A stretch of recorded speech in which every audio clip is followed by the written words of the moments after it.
I told myself I couldn't become a financial educator because I struggled with math growing up and I didn't go to school for it. But I still pursued it because people like me deserve to learn from people like me.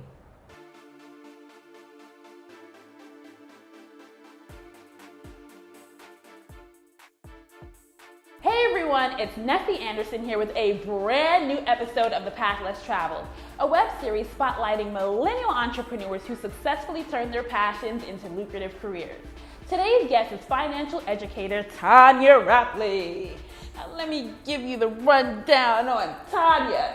Tonya is most known for being the founder of MyFab Finance, a personal finance and lifestyle site that promotes financial freedom because we all trying to be free, y'all. She does this by supporting financial behavioral changes and by offering relatable financial advice, tips, and more, increasing your financial literacy and making it a bomb.com.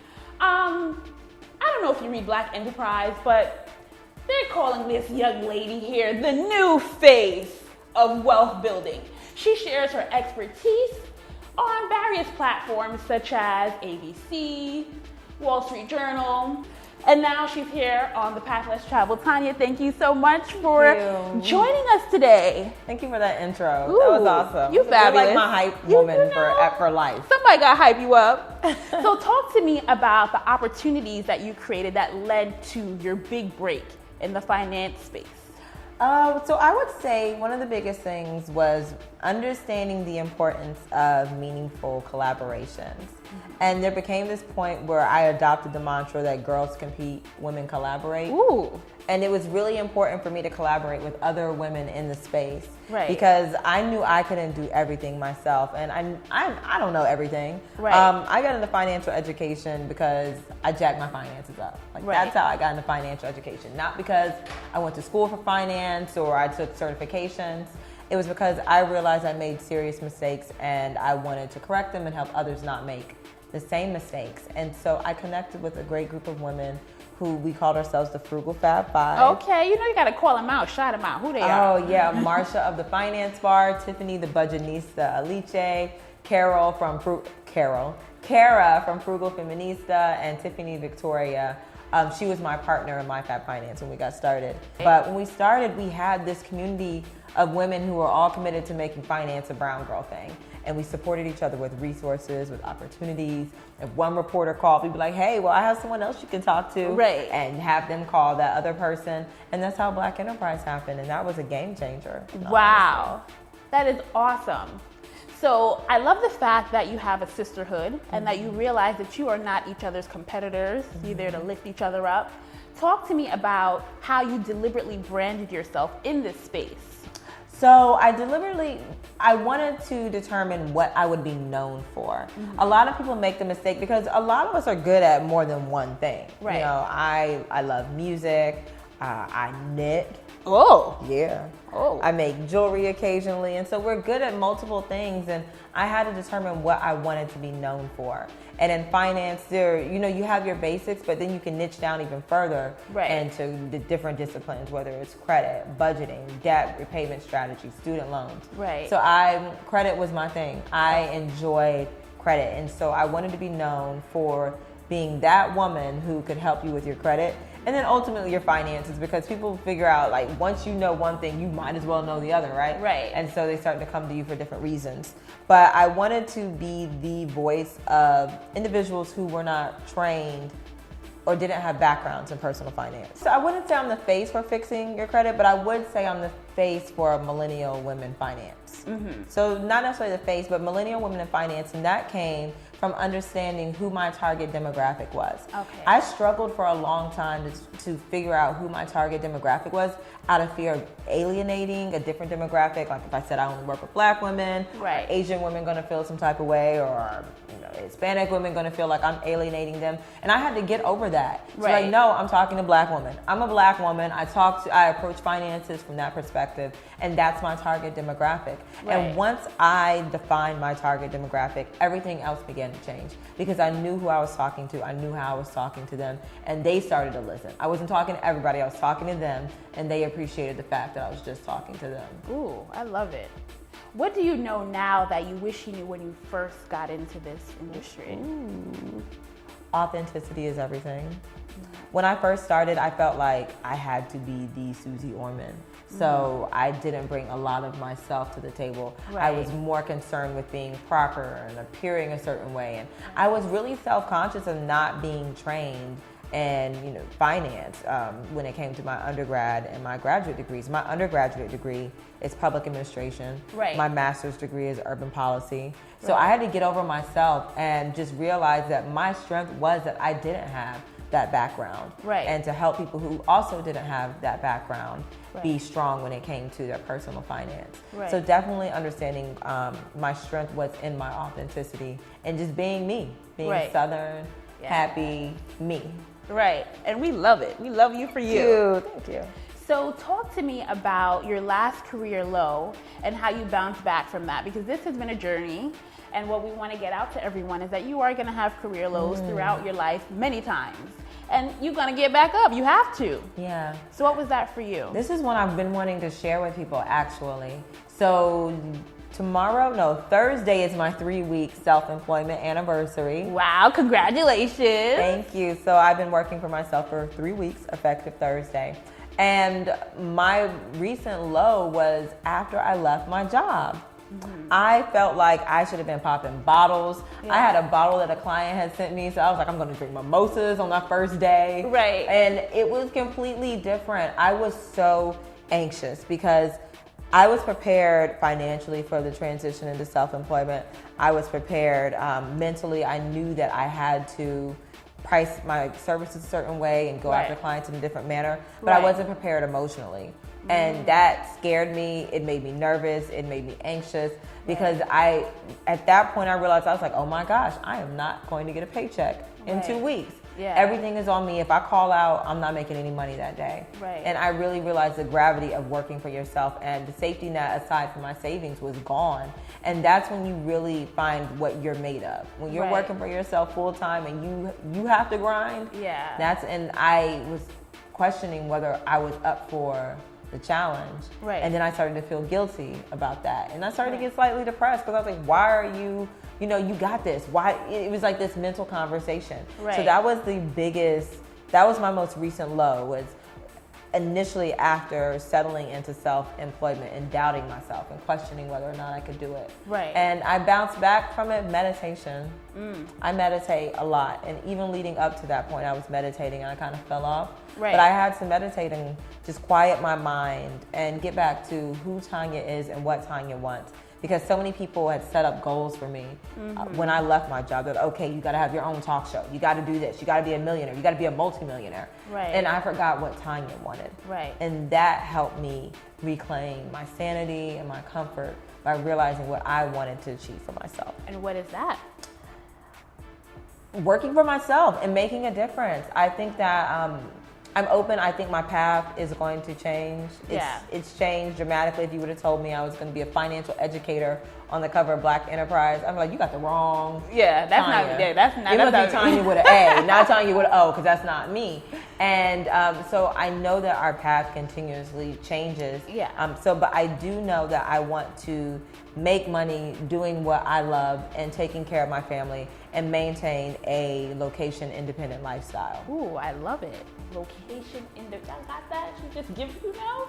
So 2 things I want to touch on. So number 1, you touched on it earlier. I want to talk about it now, about how the cover for Black Enterprise happened. I know that you said that like someone kind of like referred you. Talk a little bit more about that. Man, I can't believe it's coming up on a year now.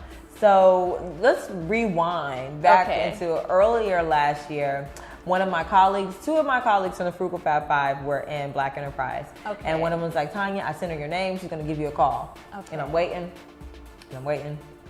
Checking my inbox. Zero. No call. Zero. No call. Like, they don't want me. Black Enterprise don't want me. And so I got over it and just kept grinding and kept working. And then in September. How many months later? So that was in March. Oh, wow. So then in September, one of my other good friends from the Frugal Fab 5 called me and she said, hey, check your inbox. Yeah. And Black Enterprise is looking for a millennial to interview about their finance strategy and how they were making their money grow. Right. And I was like, I am perfect for this. Right. And so emailed them back, told them what I had achieved in the past year. They interviewed me. It went great. Right. But I didn't think it was for the cover feature.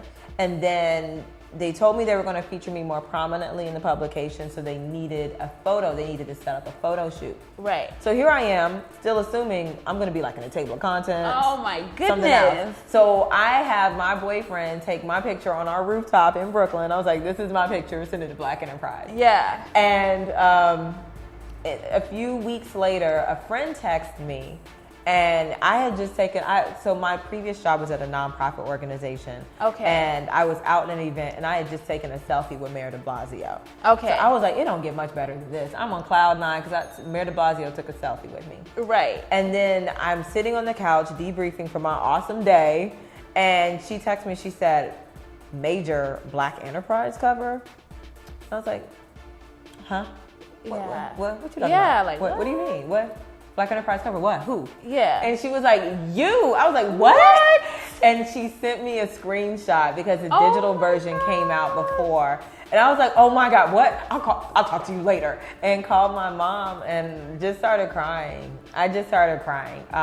Because Black Enterprise was that publication growing up as a child that was always on my vision board. Right. But I never thought that never in a million years did I think that I'd be on the cover of it. Oh my God, that just gave me chills though. Yeah, oh my like goodness. even sitting back, reliving it, like, oh my goodness. Yeah, that was definitely, and even to see it, you know, to this day, to see the physical copy. I was at my parents' house this week, and my mom has it like displayed with all my little accomplishments and my master's degree and everything, and it's sitting out there. That is amazing. Aside from them featuring you, but also I think it's just a lesson for you to just do excellent work. Yeah. You know, because even after they didn't call the first time, like you still chugged on, you wasn't sweating it too. I'm like, oh, they were supposed to call, I don't see them call. But you didn't stop doing you. You didn't stop doing your work. Girl, you put in the work. My feelings were hurt. Yeah, I could imagine. They don't talk to everybody else, they don't want me. But then that is doing the work and understanding that they respect the process. Right. Because had I been in the April or May issue, they could have interviewed Serena Williams or 50 Cent or someone else that they wanted on the cover. Right. But by being in that issue, the lane was open for me to be on the cover. Right. So it's just trusting the process. Sometimes we don't understand what's happening and why. Right. But it all works out, God willing, for the greater good or for the bigger lesson. Yeah, I love it. So talking about, you know, going off of trusting the process, I know that you kind of made the decision to leave your job at least like a year prior. How did that decision come about? What was it, you know, like, how did you know, like, okay, next year, this time, I'm not gonna be here? I knew that it was important for me to be a present parent. So I don't have children yet, but I am 31, I'm engaged, we've been considered, we're going to start having children soon. Right. And I knew that I wanted to work for myself. Right. And I knew that I wanted to be established in working for myself when I had children. So in order to make that happen, it had to happen in the next year. Right. Period. It just had to happen in the next year. And I felt this shift within me where I had a great job. The organization I worked for before I started working for myself was amazing. I had 100% benefits. Wow. Pretty much open vacation. It was just great people that treated you like an adult and respected you. Right. But something in my soul was stirring me away from that position. Something was telling me there's something bigger for you. There's something bigger for you, and it's not here anymore. Right. And so it was that. It was a combination of those two things, just realizing that I need to get out and start doing my own thing so that I can start planning for these babies. Right. I love it. I love the fact that you're planning. Planning is the key thing, because I feel like a lot of times, I mean, it's good to go with the flow, but we just do things on a whim. Yeah, and especially children. Children are a business decision. Yes. They are a business decision. Your relationship is a business and a financial decision. Yeah. I love kids and I want to have my own, and I respect all the women who are just making it work, but I just didn't want that to be part of my story. Right. I wanted to be as prepared, and everybody tells me you're never prepared, truly. And, but I mean, I'm going to get as prepared as I can get. Right. Share one part of your career journey that you feel most people don't know. Ooh. Man, I have had so many jobs. I have had so many jobs. I started out, my first job in college, I was an assistant makeup artist at Estee Lauder. We can tell. Thank you. I started out as assistant makeup artist, and I was traveling around North Carolina doing old ladies makeup. Oh my God. That was right out of college, and then I became a inventory analyst for Lowe's. So I was really behind the desk. I was an inventory analyst for Lowe's. My clients were Elmer's Glue. It was my real God. glamorous. And I managed their stock at all the stores in the country. And then I ended up getting fired from that job because I wanted a location independent lifestyle. Right. And they gave us a laptop, and I was able to work from wherever. We had one day a week that we could work from home, but we couldn't travel. Like, we couldn't combine it with the weekend, and we couldn't travel on that How day. did they know you was traveling though? Girl, they found out because I had a company phone, and so one day I was having issues getting on the internet, and I was at my aunt's house here in New York. Yeah. And they found, like, 2 months later, they came to me after I had gotten a promotion and everything. They came to me and they were like, "You were working from Queens, New York on this day, and you acted like you were in North Carolina." And they let me go right then and there. Are you serious? Yes, that was the first time I had ever been fired. I was like, yes. Oh my God. Yeah, and so from then I went on to be a purchaser for a seafood company. I was a buyer for a seafood company. Girl, you did everything. Girl, I told you I've done everything. Oh my goodness. Then I moved to New York. I started a music blog that actually brought me to New York. Okay. And I worked on that for a little bit, and that led me to work for Six Flags as a digital media strategist. And then I was like, you know what? Well, actually, they laid me off because they came out of bankruptcy and laid off the entire digital marketing I did department. hear about that. That was like around like 2008-ish. No, see, No? this was 2013. Okay. Maybe, no, 2011. Okay. Dang. So maybe 2011. So that happened. And then I ended up going to work for the YWCA of Brooklyn. That's when I was like, I have this undergrad degree in public service. Why am I not using this in changing lives? Right. And I went to the YWCA of Brooklyn, and that's You gotta when tell us what that is. The Young Women's Christian Association of Brooklyn. So it's one of the oldest women's organizations in the world, actually. The YWCA was founded in, I want to say, the 1830s. YWCA of Brooklyn was founded in 1888. Okay. And it was a fantastic organization, interesting management. Okay. But I learned a lot in that position. I learned a lot from the women who lived there. And it was a time period where I was just kind of soaking it in. And that's when I realized I wanted to change the world. Ooh. I was like, I don't know how, but I'm going to change the world. And that's when I became a social entrepreneur. Went to another nonprofit organization that was awesome, but stayed there for 2 years. I was like, nope, I'm done. Time for me to do my own thing. I'm still on that, and that's when I realized I wanted to change the world. That's amazing. I cried. I was having a conversation with my coworker. Me and her talk about this all the time. I came out of a meeting with a women's rights organization, and I just said, her name's Rolanda, and I just said, Rolanda, I'm going to change the world. And I just started crying. And she's like, oh my God, you are going to change the world. So she was one of the first people I took the Black Enterprise cover to, and she's still one of the first people that I celebrate my successes with. Oh my goodness, you're amazing, number one. And then when you relive, when we do this little time lapse and you tell me about these, I get chills. Like, that's amazing. So everyone loves you, especially on social media. Talk to me about how you're using social media strategically to help further develop your brand. I try to communicate my money lessons to them through the lens of Instagram. And I'm just being authentic. My audience appreciates that, and I'm able to connect with them in a different way. Yes. So it's just been a great way for me to maintain that line of communication, because I follow a lot of them. Mm-hmm. If I meet someone in person and they say, hey, I follow you, so-and-so, I ask them, tag me, so I can start following you. Oh, that's awesome. So I like to follow them and see what's going on in their lives. And it's really a relationship. I'm not here to be on top, like I'm here and you're down there. Right. We're all doing this together. And right. so I enjoy being able to be a part of their lives just as much as they are a part of mine. You're amazing. And speaking of you guys having this great relationship, you know how we like to include you guys, the fans, the supporters on social media, to see what you want to ask your homegirl that happens to be amazing at finance. So let's go to Instagram, because I saw the questions rolling in. They were rolling. I was like, are y'all going to ask me questions though? And they started rolling in. Okay. So we have LaToyat, and she wants to know, what's the best way to pay down credit card debt? There are a few ways to pay down credit card debt. But hold on, I'm gonna add on to her question. Okay. What is the best way to revise your debt in general? Because I feel like is it applicable for both credit card debt and just like debt in general, or is it two different things? It depends.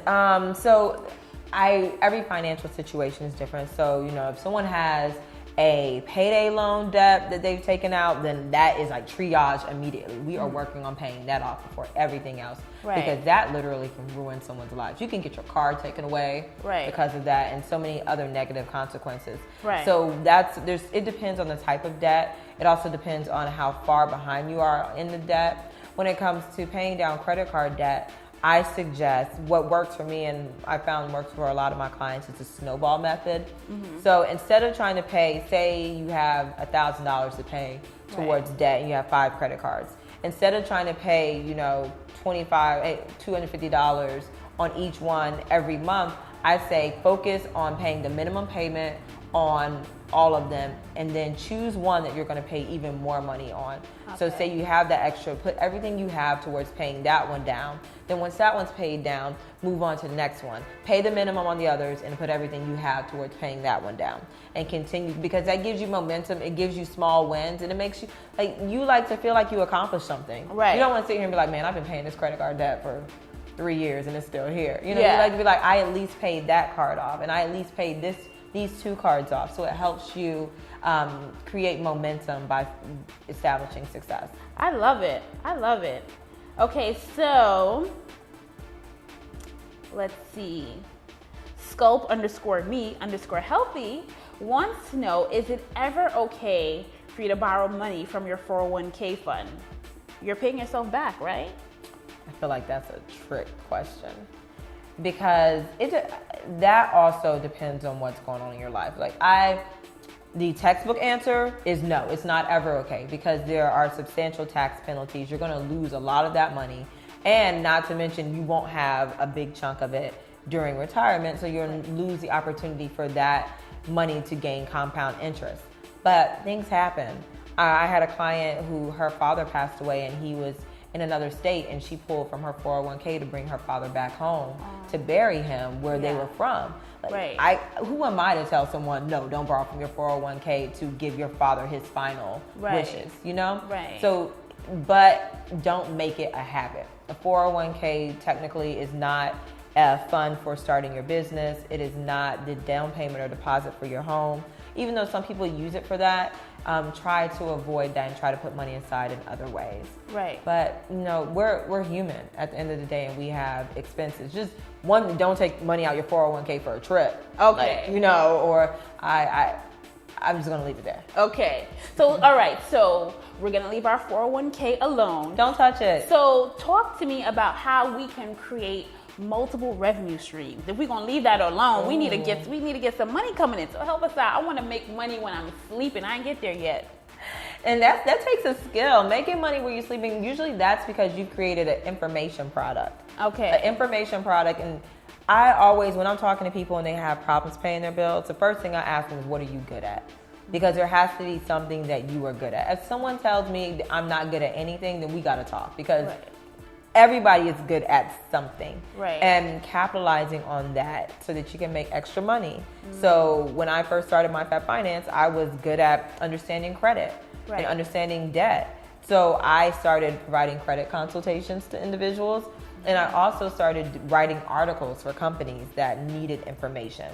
So leveraging that, and it wasn't passive income. I didn't get into passive income until I built my brand and built the trust of individuals. You can't just get out here, be like, I need to make some extra money, so I'm gonna make a webinar on chalkboards. Right. You have to establish your voice in that field. And so, but those are information products are probably the best. One of the best recurring income streams. I was at a conference last week, and I got up to my room and checked my account. I was like, dang, I made money while I was down there networking. That's amazing. And so that was from what? That was from my finance revamp boot camp. Okay. That I am offering. I mean, it's a great value. That's the one time people are going to get to work with me one-on-one with their finances and get real support from me. Right. But that was also my book, the Super Fab Finance Planner. But I don't want people to think that you can just publish a book and make money off of it. Right. Because books are essentially expensive business cards. You are not going to quit your job off of a book. Right. You can sell it at events and you'll make some nice gas money, right? Maybe cell phone money, right? But you cannot live solely off the sales of a book, unless you're T.D. Jakes or that is true, Malcolm or Gladwell, Oprah, or Oprah. You have a loyal, large audience, but there are different ways to do it. But the biggest way is to figure out what you're good at and how you can service that to people in a way that they'll pay you to do it. Right. And so talk to me about what we can be doing now in order to save money. Make your money inconvenient.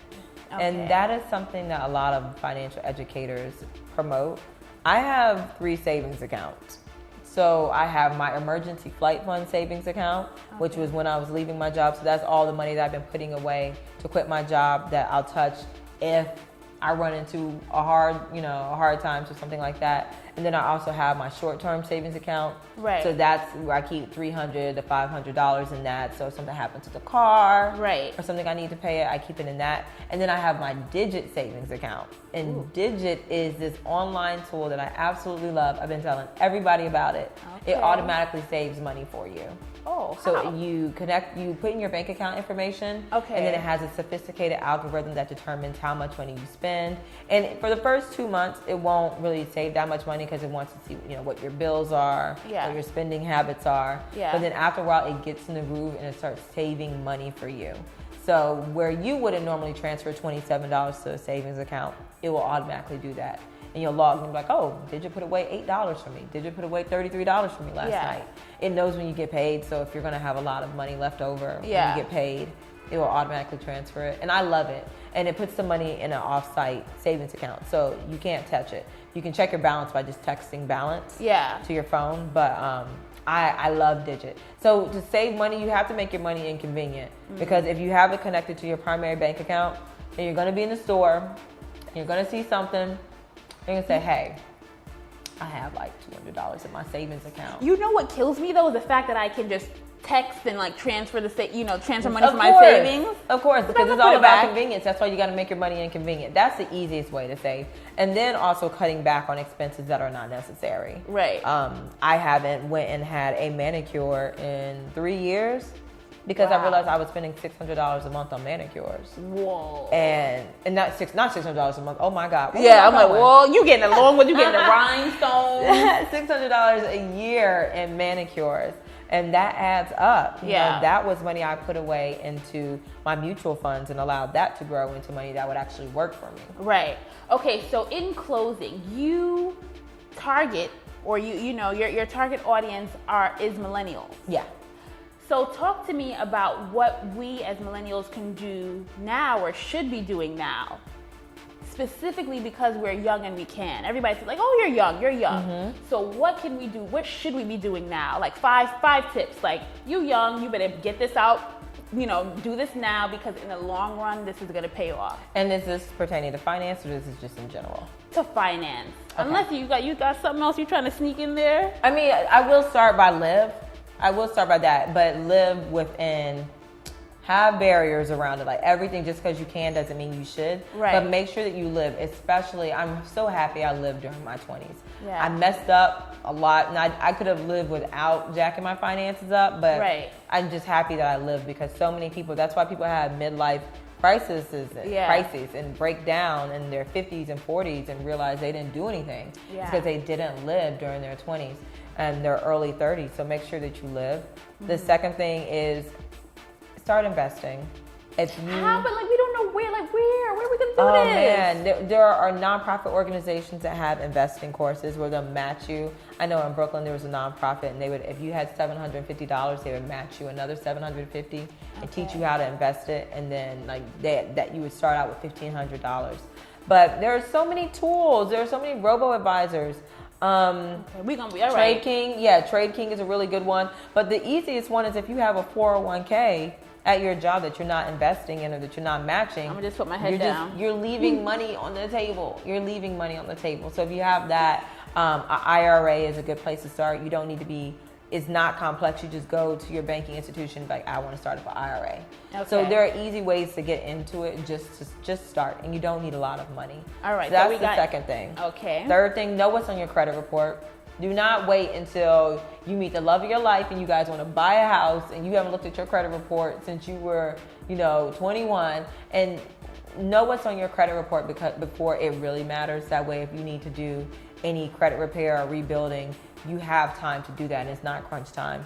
You don't find yourself going to somebody in the basement who can improve your credit score by 200 points in 38 hours. You don't want that. Right. You don't want that. The fourth thing is hone in on what's most important to you so that you can spend money on those things. Because the media and everything wants to tell us that everything is important to us, and we like things, but everything isn't important and pertinent. So find out what's important to you and spend your money on that, and then spend the rest of the money saving and investing for your future. Okay. And then the fifth thing when it comes to finances that millennials should know: make your money work for you. Make your money work for you, quite simply. How do you do that, though? By investing or by taking advantage when you fly anywhere. Make sure you're getting your airline miles. Make sure you're participating in rewards programs. There is no shame in being like, hey, wait a minute, I got my punch card. Yeah. Can you punch this? This is my 5th time coming. Right. Like, make sure your money's working for you. If you're shopping online, use Ebates and Retail Me Not in these different ways that you can save money and get more points. Right. Make sure that your money is working. Make sure you're using it as a tool, because money can be used as a tool, but a lot of us aren't. Or even if it's just investing in yourself, learning a new skill set, just doing something differently, or investing in your peace of mind. That's important, because I feel like people will spend money on everything else but themselves. It's like, why don't you take this course? That's expensive. Yeah. I'm like, that's 4 brunches. Right. That's 4 brunches. What do you get out of your brunch with a full belly? Right. Meanwhile, you could have learned how to start a side business or build your own website. Right. Or, learn this new skill set that would take you to the next level, but you're not seeing the bigger picture and how investing in yourself will allow you to actually live the life you really want to live. Right. So. I love it. You're good at what you do. This is why they calling her the face of wealth building. I love it. Thanks. So you know what? Let me tell you what we're going to do. First of all, I just want to thank you on behalf of everyone on the other side of that screen for just having the courage, to make your passion your career. And then I'm going to just hand the floor over to you to let everybody know how they can continue getting these tips, where they can keep up with you, sign up for your classes, get the book, everything. Just tell them. Thank you so much. Everyone can find me at myfabfinance.com. It's myfabfinance. If you see this color pink, you're in the right place. And you can find me on all social media profiles as myfabfinance. That's Twitter, Periscope, Facebook, Instagram, Pinterest, anywhere you want to. Not Snapchat though. You can't. I'm not on Snapchat. But you can find me on all social media profiles as myfabfinance. Awesome. So if you guys enjoyed this interview as much as I did, I need you guys to let me know it. Don't be stingy. Don't be cheap. Let me tell you what I need you to do. Here we go. I need you to like. I need you to comment. I need you to subscribe. I need you to share this video to all of your friends. And then after you're done, I need you to go to myfabfinance.com. You got that? Until next time, bye.